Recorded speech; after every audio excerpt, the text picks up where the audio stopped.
เฮ็ดเย็บเย็บเดี๋ยวอ้าเย็บโอ้ยไม่น่าชิมหาไงนี่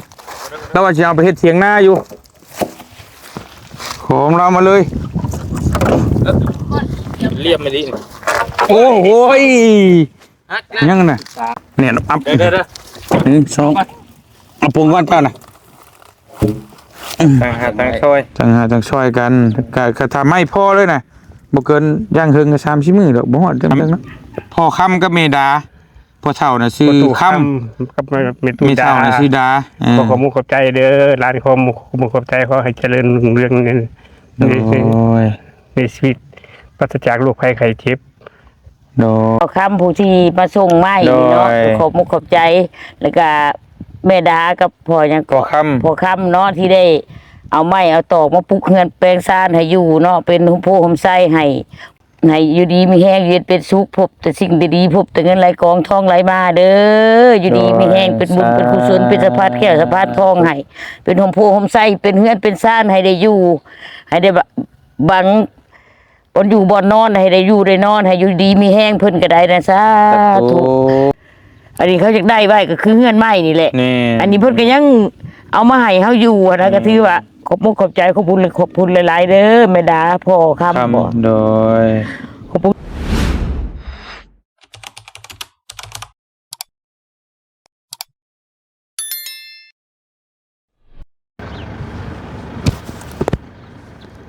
เอาพี่น้องเนาะกราบทักทายสบายดีพ่อแม่พี่น้องเบ้อสุขสู่คนพี่น้องเพราะว่าอยู่ในและก็ต่างประเทศเนาะพี่น้องเนาะก็ยินดีต้อนรับเข้าสู่ช่องบ่เตียงทองชาแนลคือเก่าเด้อพี่น้องเด้อมื้อนี้บ่เตียงก็พี่น้องมาอยู่พี่อยู่คุ้ม6พี่แหละเนาะพี่น้องเนาะบ้านนี่ซั่นก็ลืมเลยจอดไอ้จอดไอ้ขอถามนี่บ้านยังไงนี่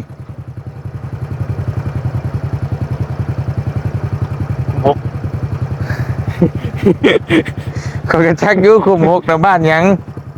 โอ้ยบ้านนั่นบ่จังหวะวงมันฉี่อยู่ก็ฉี่ยังใช่ไหมอีกอย่างให้ฉี่มักมีบ่โอ้ยจะไม่ใช่นี่ว่าแต่ว่าบ้านชัยเพชรบ้านชัยเพชรบ่เจริญสุขเจริญสุขเคยติดตามในคลิปจะอยู่บ่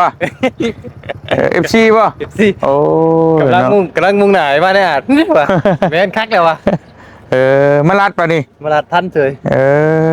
เอาเสียงยังโมเศร้าอยู่แล้วว่ะนั่งอยู่เลยหาแนวดีๆมาให้กินไหมโอ้ยยังช่ำตื่มนะตัวนี้ใช้เจ้ารถไฟมาคือเป็นรถเจ้านี่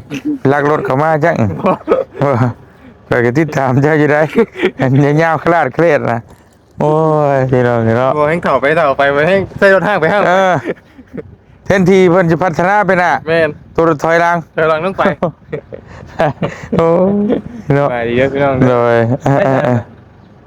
เหมือนบ่ตาตีบบ่ข่อยก็หากันมาแม่นนี่แหละเพื่อไปมุกสนิทกันเพราะว่าบ่ก็สิไปอยู่ข่อยก็ได้ทำไมมาชงแล้วก็สินั่นแน่พี่น้องเอ้ยมาเบิ่งที่ใหม่แล้วเนาะแม่นกำลังนั่นเด้อยังว่าสิเฮ็ดตู้เป็นหยังให้เราไผมีไม้ตอกขอกตาก็เก็บมาแบกมาผู้ละโดนผู้ละใดพี่น้องเอ้ยซอยกันกำลังให้เบาคำแก้ไม้แล้วมาเก็บไม้มาตามบ้านผู้ไปหาคอน้ำปลาเท่าไม่เท่าก็ทึกอยู่หั่น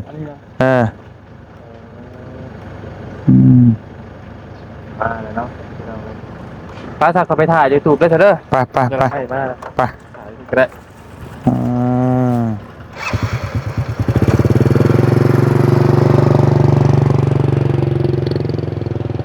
มาแล้วพี่น้องเนาะมาแล้วพอมันยาวเลยพวกไม้เฮ็ดเฮือนนี่ต้องเอารถฮุนไดแล้วก็รถไถนาถ้านั่นแกได้รถแบบรถบนเตียงแกบ่ได้มันสั่นช่วงมันสั่นเนาะ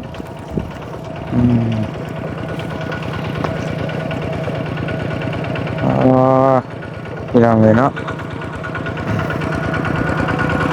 บอกคำตอดมาพูดละ รถบริจอดอยู่ขาวๆตามทางไปเลย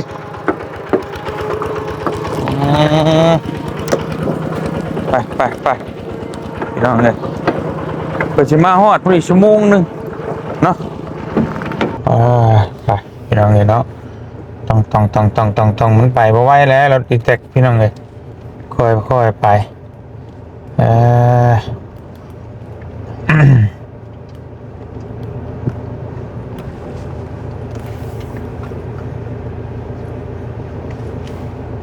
เสา6 ต้นพี่น้องเอ๋ยน่าจะ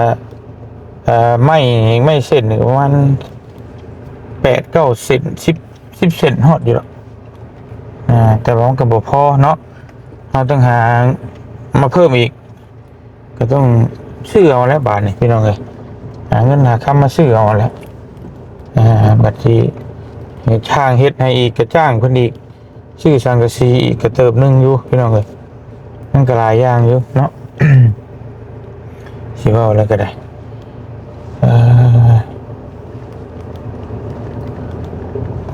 ไป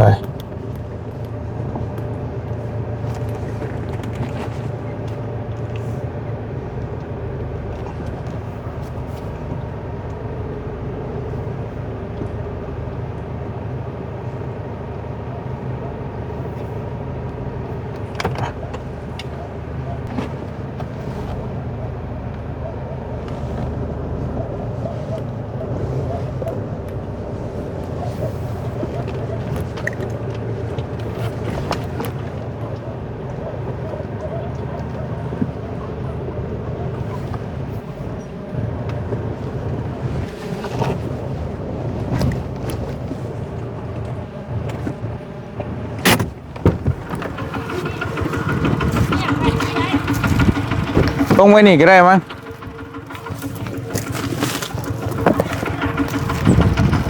ไปนี่ก็ได้ดอกน้อยเนาะเพราะว่าเพิ่นท่านได้เฮ็ดหน้าหรอกเอาลงนี่แหละ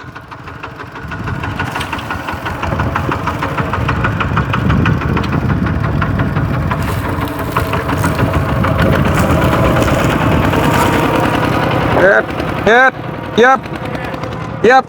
เดี๋ยวเย็บโอ้ย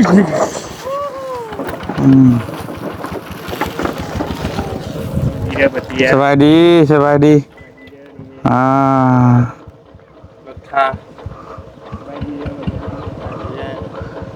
ลงนี่แหละข้างๆนี่แหละหามลงหันก็ได้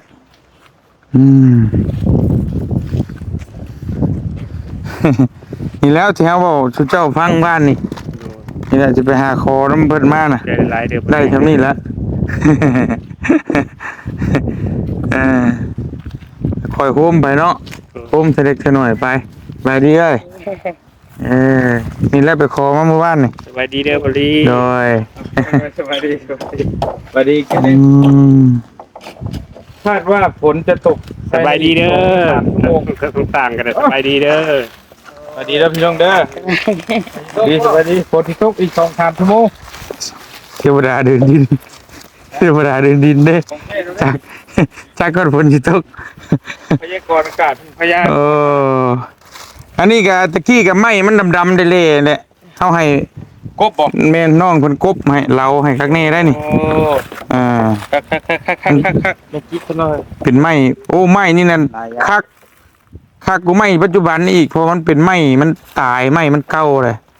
ปวกมอดนี่บ่ใกล้นี่นอนนี่น่ะไม้ตะกี้เฮือนเก่าเพิ่นไปคอบ่นี่คอน้ำบ่เฒ่าไม่เฒ่าบ่คำผมได้ไม่บ่คำก็หลายเติบได้นี่น่ะโอ้ยยังไงต้นเนาะโดยมาซอยมาสู้บุกขอบใจเลยล่ะโดยเพิ่นก็เห็นในคลิปเพิ่นก็โอ้เพิ่นก็อีต้นเพิ่นว่าครบทุกอย่างเนาะผู้ที่เอามาให้ก็ได้โดยครบทุกอย่างเลยเจ้าออกช้าไอ้เจ้าน่ะจะยับออกไปเอาตัวไหนลงก่อนตัวไหนก็ได้ลงไหนก็ได้บ่มาพี่เอามาพี่เลยเป็นระเบียบเรียบร้อยเลยเนาะมาเขียวลงนั่นคนละข้างพี่มาเลี้ยงกันทุกเทียจ้ะ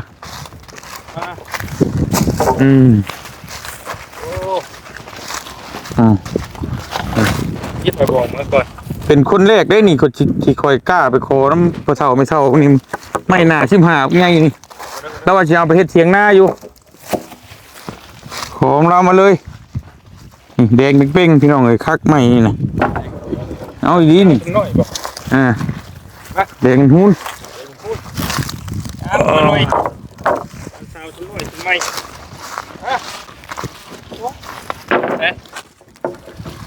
หมดเขาบอกตลอดล็อกช่องไป มา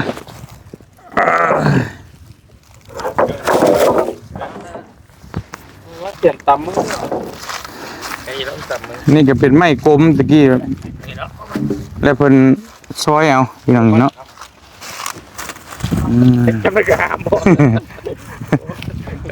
เกิดว่าแต่มันยืดยาวมาดินี่ดูดิ เอ้ย ไอ้หัวเตียงวัดไว้แค่เหรอ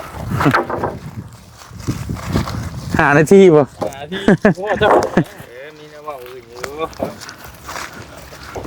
นี่เสาพี่น้องบากมาเรียบร้อย ดูเลย ไว้หักเลยเฮ้ย ครับผม เฮ้ยยังหายากอยู่ยาว เรียบไม่ดี โอ้โหย ฮัก ยังน่ะ ตาตาเกิดเหตุการณ์แล้ว เกิดที่สงสารจริง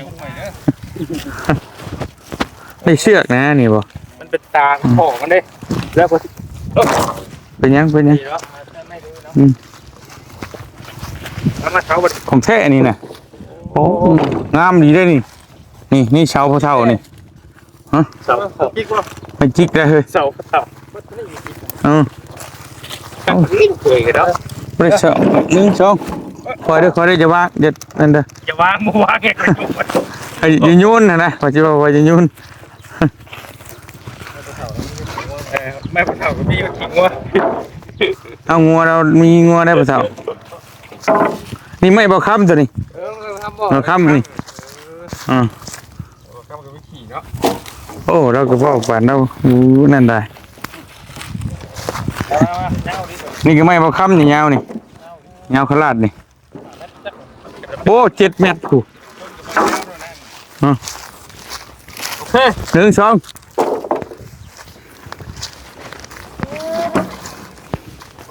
นี่ก็ไม่บอกคำมันนี่ก็ยาวๆนี่ เดี๋ยวหักเลยระวังเด้อ หักดอก ไอ้คือบกกระโดดหมักเดิงดังบ่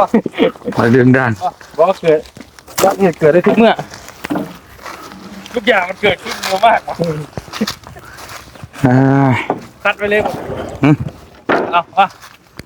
ตรงนี้นี่ อืม สองสามโอ้ยเสาคอยเด้อเด้อ อย่าได้หนึ่ง หายากคือสั่ง อย่างเกิดขึ้นไวมาก นี่ตัวนี้ก็งามพี่น้องซื้อกี่ดิ งามหรือตัวนี้คนคือข่อยด้วยนะตัวนี้ สอง หัวโลอีกวะ อ๋อตะเนี่ยอัพ เดี๋ยว หนึ่งสองเอาปรุงก่อนเจ้าน่ะ เบิดไปเลย อ่าโอเคยังไง ร้อย เรียบร้อยเรียบ เบิดทุนี้บ่ไม่จะเจ้าของไง เบัดเท่านี้แล้วเป็นรถแล้วใช่แล้วบ่ โอ้ยนี่ก็เฮือนรถแล้วก็ให้เราเมื่อนะเนาะ คัก อันนี้ เวลาจะได้หมดเลย แม่น ซื้อกับเจ้าก็อยู่ อันนี้ไม่เบาค ตะปูมี ำนี่ก็เบาคำ ใกล้เฮ็ด ฮะ ใกล้เฮ็ด เบาคำนี่เลย ช่างนะ แต่ว่าหาเงินหาคำก่อนเหรอ ข่อยมีอยู่ มีเท่าไหร มีว่า4 ล้านปลายนี่แหละ 4 ล้านปลายก็สิได้จะซื้อไม่พออยู่ มาแจ้งให้แล้วแหละกินนี่ ดี 4 ล้าน แล้ว มี4 ล้านปลาย 4 ล้านปลายก็น่าจะซื้อไม่มันขาดไม่ยังไงครับ จดไว้เด้อ ข้าวก็ยัง ให้น้องมิกจดเด้อ ข่าวจักตัว เดี๋ยวจะได้มึงก็บอก ได้มันก็ ก็ไม่เส้นนั่นแหละ 48เนาะ แม่ ประมาณแล้วจังเบากันก็ได้เพราะว่าเฮาต้องหาไม้มาให้มันครบปึ๊บแหละจังให้ตั้งขึ้น ไม่ข้าวแล้วก็ไม่เส้นตรงมันแป้น ไม่แป้นอีก เป็นปูนี่ก็20แผ่นบ่ไร20แผ่นก็ เป็นปูติ 2 ล้านน่ะเด้อ เท่านั้นแต่ทางสิบล้าน เป็นได้แสน เป็นละแสน เออเป็นไม่เซ็นอีกบ่พอจักสิพอ4 ล้านแต่บ่พอก็สิหลายเติบอยู่ โอ้หลายเติมแล้ว4 ล้าน แล้วเอาไม้มาก่อน แล้วให้สร้างยกขึ้นเป็นโครงก่อน แล้วก็จังสิรวบรวมไปแล้วก็มามีผู้ใหญ่เพิ่นช่วยมากก็สิบ่ไว้ให้ขาดสร้างพร้อมแล้วก็แม่นอยู่หาก็ต้องให้ มันบ่แม่นลำพังกับบ่ค้ำผู้เดียวเด้เพิ่นก็ต้องเอาหมู่เพิ่นมา3-4 คนมันจึงเฮ็ดได้ มาอีก แม่นเนาะมันก็บ่แม่นพี่น้องเฮานะพี่น้อง ยกพวกมา แต่คือบ่ค้ำนี่ยังว่านั่นเฮาก็ต้องให้เพิ่นอย่างเด็กบ่หลายก็น้อยนะก็ต้องให้อยู่แล้วอืม มัน อืม ไปครับ อันนี้ ตัวไม้ตัวตอกนี่เอาน้ำใส่ ไม่ยาดอก เอาก็คุย ซอยบ่อ๋อซอยแล้ว บ่ บ่ คำ คำ ช่วยบ่ อืม เอ้ย ตะกี้นี่เรื่องของบ่คำเด้อ1 2 3 4 5 6 7 8 9อันซอยกัน ชมเชย ช่วย อันนี้น้องเฮาน้องเพิ่นก็ซอยก็ได้เพิ่นเอาซอยมาไว้อย่างดีนะซอยเป็นเรียบมาไว้อย่างดีกบให้พ่อ พ่อไม่เอื้อนชานเจ้าแกมาช่วยกันคนละเล็กคนละน้อยเอื้อนข่อยยังไม่มีเอาเกษตรไม่แบบว่าเพิ่นอันนี้นี่ไม่เขาไก่เขากิ้วเนี่ย อืม ไม่งามไก่แล้วมันพักไข่กลางแดดข่อยเห็นนี่งามแต่กระบะ ก็ว่ามันก็เอามาต้มกินช้า งามอยู่ มันจังบ่ ทรมานบ่ ทรมานได้ไปมีแต่ว่าคอยกลับเราก็ได้บืนจังว่ากันเดี๋ยวเงินให้เติมน้ำมันก่อนนี่ดูนี่เดี๋ยวบืนจังมานั่นเอาไปเติมน้ำมันซื้อน้ำเย็นๆมากินพี่น้องเลยเพราะว่าบ่เตียงนี่สิให้ทั้งน้องเพิ่นนี่แหละแล้วก็เอาหมู่เพิ่นมาอีก 2-3 คนมาปลุกให้เรานี้กระตางหาแหละหาก็ต้องได้ให้อยู่นั่นแหละพี่น้องฮะ ขึ้นมาได้ ถ้าไม่พอก็บ่สิให้เพิ่นมาเคิงบืน คือ หา ตังช่วย จังช่วยกันก็ถ้าไม่พอเลยนะบ่เกินย่างเฮิงก็30มื้อดอกบ่ฮอดจังเนาะประมาณนั้นแหละ เพิ่งเด้อเฮ็ด แต่เบิ่นคำว่าไม่ยังบ่มีกะเพราะว่าอันนี้มันยกขึ้นปิดโค้งให้ก่อน ดีครับมีแบบบ่คือเพิ่นน่ะก็มาช่วยกันอยู่ใกล้เด้อ ช่วยกันเด้อ เพื่อนใกล้ ช่วยกันได้ อืมแต่จงว่ากัน มาหุ่มมาลุ่มมาตุ่มกันนี่แหละช่วยเราเย็นพายุเข้าฝนมานี่โอ้ แล้วเราจังแล้วก่อนบ่จังลงเราใต้บ่ แต่ก็แม่นแนวมันแหละมันน่าจะเร่งบ่เกิน30มื้อดอกแล้วนี่ที่3ที่3มัน 4 5 6 กับจะว่ามีผู้ใหญ่เพิ่นจะเอาเครื่องมาให้บ่ แม่น อยู่ไทยบ่ อยู่มุกดาหารมั้ยสวดขึ้นรถลงไปถ่ายรูปมั้ย แต่ว่าซั่นว่าที่เราออกไปก่อนเด้อป้าเพิ่นยังเพิ่นป้าเพิ่นอยู่ห้างกาแฟเขาจิข้ามไปก่อน ไปฮุบไปเบิดแล้วบ่ ไปเลย ออกไปก็ไปแล้ว ว่าไปชวนชัดชัดเบิ่งซิ่งเลยจิ เจอ ข้ามไปช้า จะไปเพิ่นก็ส่งโลเคชั่นมาให้ ยันมันบ่ทันคือเรา ให้สบายแล้วไปมั้ยไปแล้วไปเข้าไปไว้เอาลงไว้ลงซอยเด้ดิโอ้ยโยหลังจากนั้นมี4ล้านติ อีแล้ว นั่นข่อยน่ะทั้งอ้ายเพิ่นฝากมาให้ก็ได้1,000 บาทพี่น้องนี่แหละก็สิได้ ลืมกัน พอได้จะซื้อน้ำซื้อในมาให้ช่างกินนี่แหละ1,000 บาทเฮาก็ต้องเลี้ยงข้าวเลี้ยงน้ำเพิ่นอีกได้บ่แม่นว่า หลายอย่างอยู่แต่ก็สิแต่บ่เตียงคือได้เว้าอะไรกับอ้ายเพิ่นว่า สังกะ สิ สี เฮ็ดให้มันแล้ว สังกะสีใช่แบบใด ก็แล้วแต่เบิ่งปัจจัยอีกเทื่อนึง ก็บ่ได้กับตัว ท่านได้เผาชื่อนั่น ธรรมดาแหละบ่ได้อยู่กันว่ามีก็ใช้ตัวดีให้แล้วบ่ได้ มันก็ขึ้นอยู่กับงบเฮาถ้ามันบ่มีก็ธรรมดาถ้ามันมีงบมันพอก็รู้ซิ่งและพาก็แบบเสียชิปูนนั่นแหละนะคิดไว้นะ ไปอยู่ดีมีเฮงเด้อพี่น้องเด้อ โดยไปก่อนไป เด้อจังว่ากัน บ่ยาวขลาดหากมาเนาะโอ้ ไปเด้อ จะเบิ่งนี่แหล้วเจ้าก็บ่ยาวเว้ยจะได้อัดเด้อโดย กลับก่อนโนดซะยันมามันช้าเพื่อเจ้านะได้แล้ว บอกคำเด้อ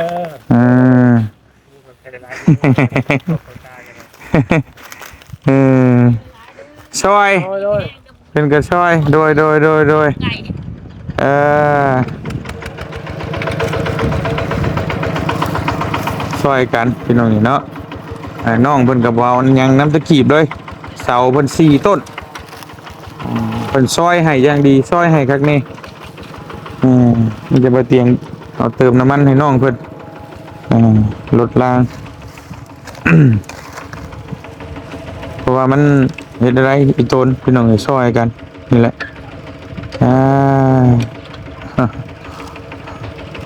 นั่นกำลังมั่างเฮ็ดหัวเฮ็ดเคเด้อบ่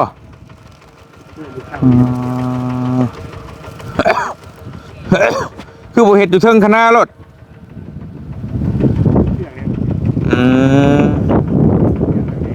โดยเอาแสนพี่น้องเลยเจ้าเรียบร้อยพี่น้องเลยเนาะเรียบร้อยเรียบบาทนี่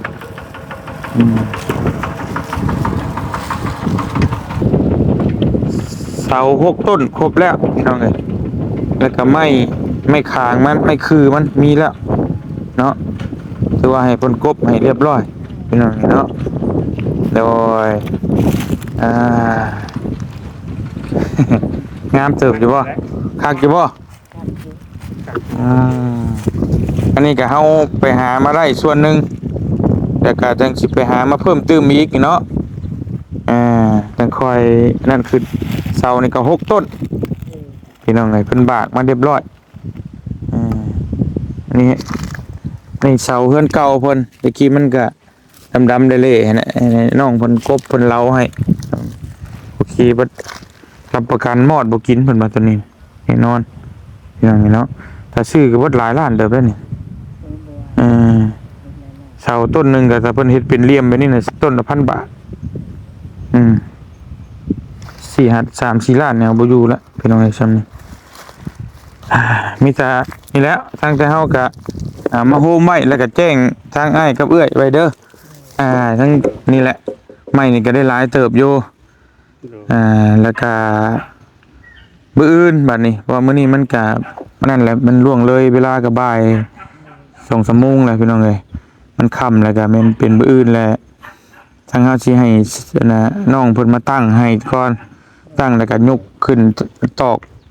ใส่เป็นโครงเท่าที่ไม้มันมีก่อนถ้ามันบ่พอตัวใดก็จังไปซื้อมาใส่จนเงินนำเบาลีมีอยู่4 ล้านกีบก็ประมาณ 6,000 กว่าบาทพี่น้องเอ้ยก็ 6,000 กว่าบาทนี่ก็คือสิบ่พอดอกซื้อใหม่เนาะถ้าพอใหม่ก็ยังฝาแอมยังสังกะสีเนาะยังค่าสร้างนี่แหละตัวนี้ก็ยังหลายอยู่แต่ว่าเฮาก็สิคอยให้เพิ่นเฮ็ดท่านะคอยเฮ็ดไปดีใจอยู่บ่ดีใจขอบคุณเด้อโดยฝากขอบคุณขอบคุณพ่อเฒ่าก็ไม่เฒ่าเฮาเด้อไม่เพิ่นเอามาให้ช่วยเจ้าเพิ่นก็เบิ่งคลิปอยู่แม่ตู้กับน้องชายลูกก็บ่มีหยัง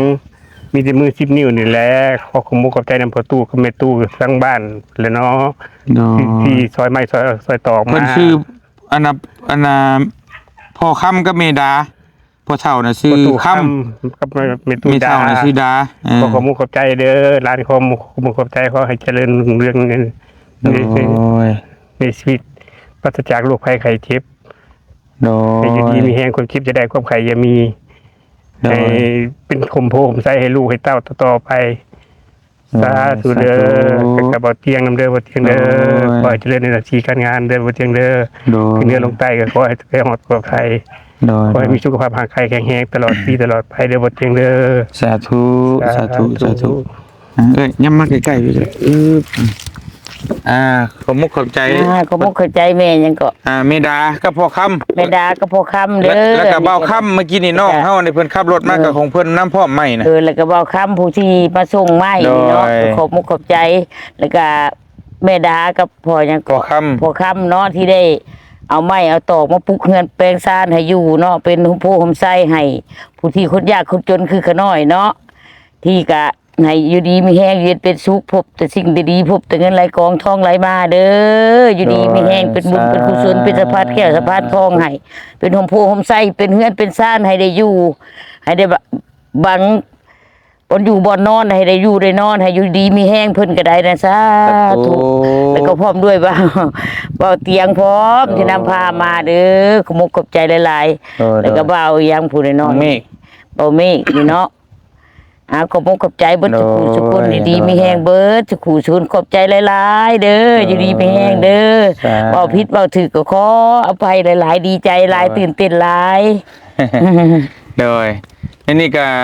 ตั้งบ่เฒ่าไม่เฒ่าเพิ่นก็เพิ่นก็บ่ได้บ่ได้มีหยังดอกเพิ่นก็มั่างเฮือนเก่าออกไปแล้วก็ โดย เพิ่นว่าสิเอาไปเฮ็ดเถียงนาไปต่อเติมเถียงนาแหละเฮาก็เลยไปขอนํเพิ่น โดย เพิ่นก็เลยว่าเพิ่นก็เลยว่าบ่มีหยังช่วยก็เป็นอีตนเห็นคลิปมันก็เลยว่าเพิ่นก็แบ่ง โดย มาช่วยนํเพิ่นว่า โดยก็ เห็น ถือว่า เรา ถือว่าเพิ่นมีน้ำใจหลายที่สุดที่ว่า โดย ซ้ำว่าเอาเฮือนเอาซ่านมาให้อยู่เนาะ โดย ซ้ำเอาเฮือนเอาซ่านมาให้อยู่หั้นนะมิ โดย บ่นั่นนะก็ถือว่าดีที่หลายที่ เพิ่น สุด เห็นแล้วเพิ่นก็ โด อย ดใจบ่ไหวหั่นน่ะเฮ็ด ก็ จังได๋ เปรียบเทียบว่า นกมันยังก็เฮ็ดหังมันอยู่เนาะ โดย อันนี้ก็ถือว่าเฮือนคนนอนเฮาบ่มีบ่อนนอนแล้วเฮาสิอยู่จังใดหั้นนะ แม่น เพิ่นก็ถือว่าอีตนที่สุดนะปกติขายก็ได้เงินหลายล้าน ได้หลายมีคนมาถามชื่อเพิ่น โดย บ่ขาย อันนี้ก็เป็นเฮือนไม้พร้อมเนาะคู่มือนี่ก็เฮือนไม้ก็เพิ่นก็เอาไปปลูกถึงให้ถึงนาคนก็ให้ส่วนมากคนที่เขา อันนี้เขาอยากได้ไว้ก็คือเฮือนไม้นี่แหละ นี่ อันนี้เพิ่นก็ยังเอามาให้เฮาอยู่อะนะก็ถือว่าขอบมุกขอบใจขอบคุณหลายๆเด้อแม่ดาพ่อคำบ่ โดย ขอบคุณหลายๆขอบมุกขอบใจหลายๆสาธุให้เพิ่นอยู่ดีมีแฮงอยู่เย็นเป็นสุขสาธุให้เป็นโฮมไซให้ขน้อยที่บ่มีบ่อนพักผ้าอาศัยบ่อยู่บ่อนส้นบ่อยู่บ่อนนอนเนาะคันบ่มีบ่อนนอนอยู่โอ้ยจักสิไปอยู่ไส โอ้ยส ถือว่า ธุ ให้เพิ่นอยู่ดีมีแฮงสาธุ เพิ่นก็แบบว่าจักสิเฮ็ดจังใดนะมัน คือต่างคนต่างก็บ่ได้มีรุดดื่นกันปานใดแต่ว่ามันก็จะบิแบ่งกัน โดย ทั้งเพิ่นพ่อนั่นก็แบ่งหั่นน่ะเฮ็ดได้มันเนาะโดย พี่น้องให้ท่าให้รวยแท้ๆแล้วมาช่วยกันมันก็บ่ได้ช่วยจักเทื่อดอก โดย จักยามใดมันสิรวย โดย เราก็ช่วยกันแต่ตอนนี้แหละพี่น้องมีจำไรก็ช่วยจำนั้นบ่เตียงกับบุกบืนหาคอมานี่แหละมันเฮาบ่มีก็ขอมาบ่ได้จะได้หลายเติบเลยดิเฮาก็จังหาตื้มอีกบัดนี้พี่น้องนี่เนาะ โดย พอได้ให้เราได้ชนได้เช่าอย่างหน่อยให้มันเน้นหนาแน่บ่ให้มันค่อยลงเลียงลงรางไปได้ฝนลมมาก็โอ้ยจักสิอยู่จังใดพี่น้องเอ้ยอย่างหน่อยก็ให้ฝนบ่หัวใส่หัวแต่มันลมพัดมาบ่ย่านน่ะก็โอเคแล้วจนระดับหนึงเนี่ยเนาะพี่น้องเอ้ยให้มันดีก็มองเราอยู่มองเก่าว่าซั่นซะพี่น้องเอ้ย โอ้ยบ่เจอดี100,000เท่าพุ่นแหละ โดยก็สิเฮ็ดให้มันดีแน่แหละพี่น้องเอ้ยเพราะว่าตัวสูบเก่าน่ะมันบ่เป็นตาอยู่นะบอกง่ายๆเลยก็ได้อยู่เดี๋ยวเขาจะเป็น ก็บ่แม่นเว้าได้บ่เตียงเลย โดย ตั้งแต่ผู้ค้าติดตามมานี่มีดีตลอดตั้งแต่ติดตามสายบุญมา โดย เพราะว่าชีวิตตั้งแต่ติดตามตั้งแต่ที่แรกแต่เบิ่งคลิปก็มีความสุขทางกายและใจ โดย มีความสุขเก็บความคิดทางปัญญาพร้อม โดย แต่จนมาฮู้จักสายบุญโดยสัมผัสโดยตัวเอง ก็มีอิหยังเข้ามาช่วยเหลือผู้ค้าแบบบ่ขาดสายแบบบ่ขาดคิด โดย ผู้ค้าก็บ่จักแนวที่เอื้อแซ่ให้พ่อจะได้ขอให้เพิ่นเจริญในหน้าที่การงานทุกทานก็แล้วกันเด้อ โดย ข้าก็ว่าบ่ออก บ่เป็นหยังบ่เป็นหยัง เด้อสายบุญเด้อ สาธุสา โอ้ย ธุ เป็นเทวดาให้อยากเป็นคนต่อไปเด้อ โดยโดยผู้เป็นเอื้อยยังเว้าบ่ออกเลย การที่ตามมาชีดีแต่มันจะเป็นผลดีทางใจเนาะอันนี้มันสัมผัสด้วยตัวเองผลดีต่อชีวิตแบบนี้ส่วนการเป็นอยู่นะ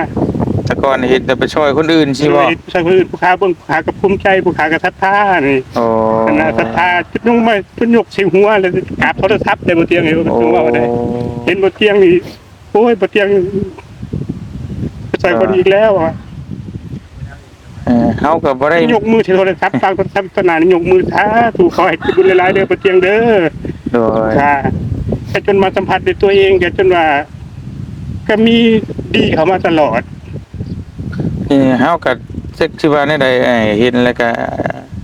อดบ่ได้อยากช่วยเนาะเฮาก็บ่มีแต่ว่าอยากช่วยนะก็บุกบืนคือเจ้าเห็นนั่นแหละ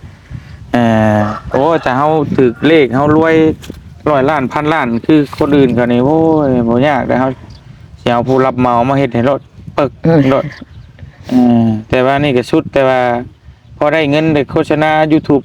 เงินอันนี้ไป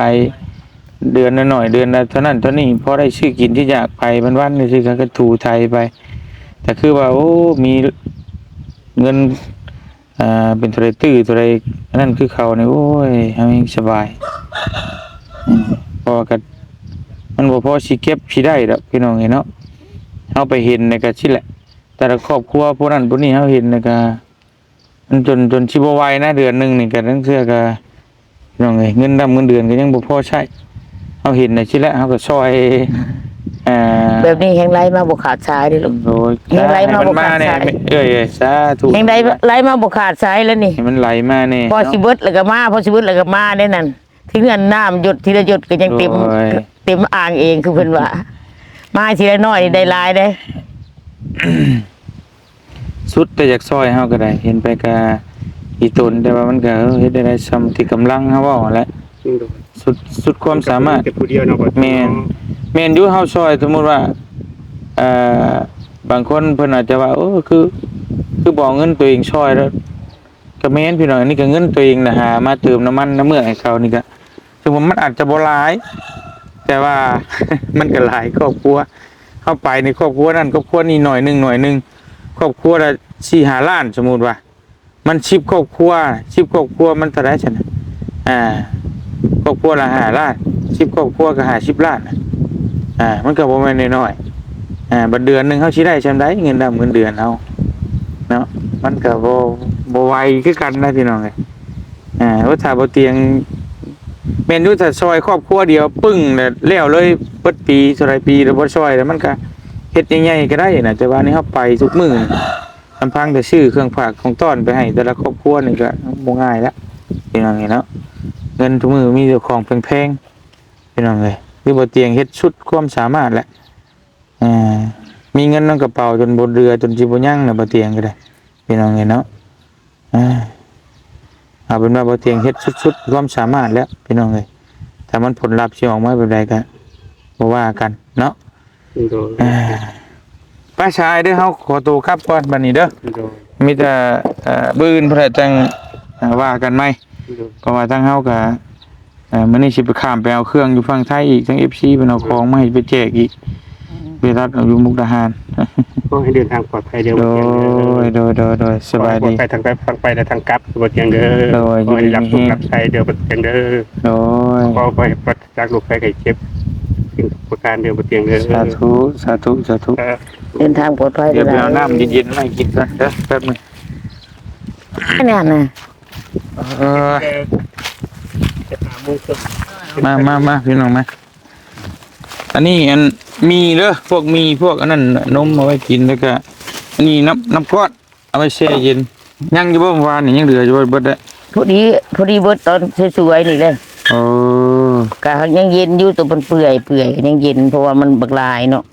โดยอันนี้ก็พวกเครื่องดื่มมีเหือมีแห้ง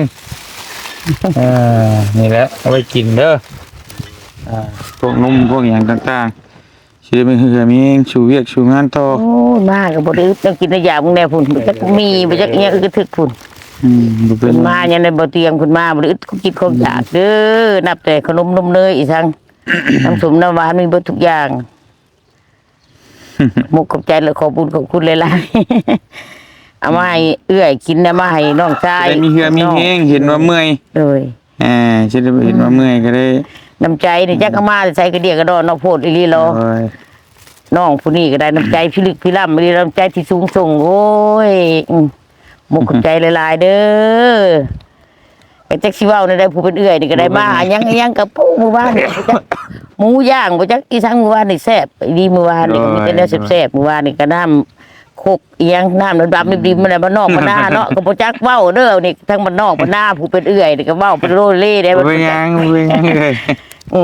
แนวบ่เคยได้กินก็ได้กินมีแต่แนวแซ่บๆได้นี่ โดย อันน้ำมันนี่ก็จังน้ำยังบ่เคยกินซำใดนี่ก็สิ วิ กิน ตา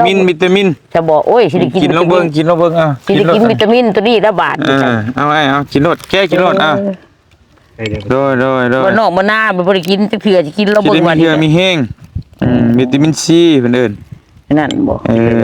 กินรส เอากินโลด มันสิส้มๆหวานๆมีเหือมีแห้งบำรุงคือน้ำส้มเฮานี่แหละ น้ำมันก็แซ่บทั้งเป็นวิตามินพร้อม ไม่เห็นมันบำรุงพร้อมเลย ยังอยู่เดี๋ยวบอก เฮง พี่น้อง เออ อืม เอาเรื่องนั้นเด้อ โดย กลับก่อนบัดนี้พักผ่อนน้ำแน่เจ้าก็ได้บื้นเจอกันบื้นเจอกัน โดย โดยสบายดีเอ้ย อาขอบใจเบามีขอน้องเมฆ โดยพี่น้อง ว่าพิษว่าถึกได้ดีก็ได้ ติดตามนักเรียรอจนบริรับบรินอนกี่ทุ่มหาทุ่มคืนนี้ก็สั่งคงเฮียนเลยบทเรียน บ่ เบิ่งทุกคลิปเลยแหละคงเฮียนเดี๋ยวลงมือยางเพราะว่าตัวนี้ผู้ขาในความรู้สึกของผู้ขาว่ามันเป็นกุศลใหญ่ที่สุด โดย เพราะว่าสร้างอนาคตให้เด็กพ่อเด็กหน่อยพ่อมันสร้างผู้ความสะอาดเด็กหน่อยขาคิดในความรู้สึกของขาว่าเราเตียงบุญล้นเรือแล้วงานนี้ครับ สาธุ เกิดถ้าบ่เตียงเป็นยังไปก็ไปเกิดอยู่บนสวรรค์สันทาอยู่ โอ้ยสาธุ จนบ่มีคนบ่ที่สั้นสุดยอดแต่ โด ว่าย เทวดาหลุดให้ เทวดาได้ เป็นได้ก็บ่ฮู้แต่ว่าเฮา แต่ ก็ สมือนี่ก็เทวดาอยู่แล้ว พญาเทวดาอยู่แล้ว เป็นเทวดา ซ้ำนี่เป็นเทวดาเลยได้ โดย คันขึ้นไปถึงนั่นแห่งเทวดาอันนี้ก็ถือว่าเทวดาแล้ว บุญกุศลหลายที่สุด โดย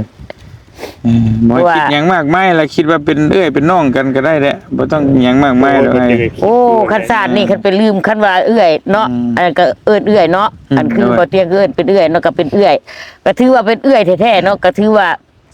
คันสิไปลืมคันเอื้อยสิไปลืมต่อหน้าไปเนี่ยก็ถือว่าเอื้อยนี่บ่เอิ้นบ่ฮู้ว่าเป็นโตหยังเลยนะ โดย ก็สิมีในวันนี้นะไอ้ที่ซะ โดย คันว่าเอื้อยคนนี้ไปลืมหั่นนะก็ถือว่าเอื้อยคนนี้จักไปโตหยังบ่ฮู้เลย ตัวสิ่งหลายๆลดแล้วก็บ่บอกบ่ได้เด้อ นั่นแหละจังว่าบ่อยากให้ ก่อนสิเป็นวันนี้นะ บ่คิดหยังหลายก็ได้เฮาช่วยกัน มีแนวตอบแทนบ่ใจมีมือ10นิ้วนี่แหละจังไงก็เข้าถึงหัวแล้วก็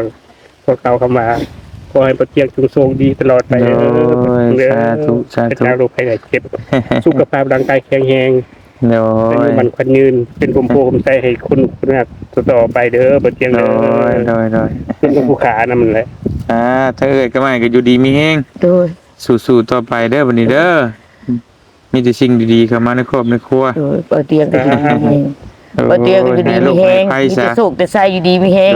ปัสจากโรคภัยไข้เจ็บสิ่งดีๆให้ไหลมาเทมา สาธุไปบ้านขอไม้นี่จะกลับก่อนเอากินเวลาสิได้มีแฮงเด้อสู่เวียกสู่งานต่อ โชคดีเด้อน้องมี โดยเอาไปใช่เลยไปเด้อพ่อยาวขนาดเด้อครับก่อนเด้ออยู่เป็นหมู่แล้วแน่โอเคไปเอาเครื่องก่อนพี่น้องเอ้ยไปบ่เตียงขอตัวเดินทางก่อนบาดนี้ก็ขอบคุณขอบมุกขอบใจพ่อเฒ่าก็ไม่เฒ่าเนาะแล้วก็น้องชายที่เพิ่นมอบไม้ให้พอได้มาซอยไอ้อาจกับเอ้ยบ่คำนั่นแหละพอได้อยู่ได้เช้า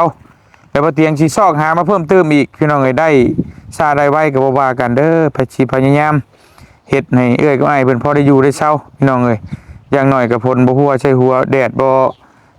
ช่องใช้ตาก็ยังไข้แหละพี่น้องเอ้ยคอยเฮ็ดไปทีละเล็กทีละน้อยเนาะสำหรับคลิปนี้บ่เตียงขอตัวเดินทางก่อนอยู่ดีมีแฮงบัดทุกคนบื้นเจอกันพี่น้องเอ้ยเนาะสวัสดีเด้อพี่น้องเด้อบ๊ายบายไป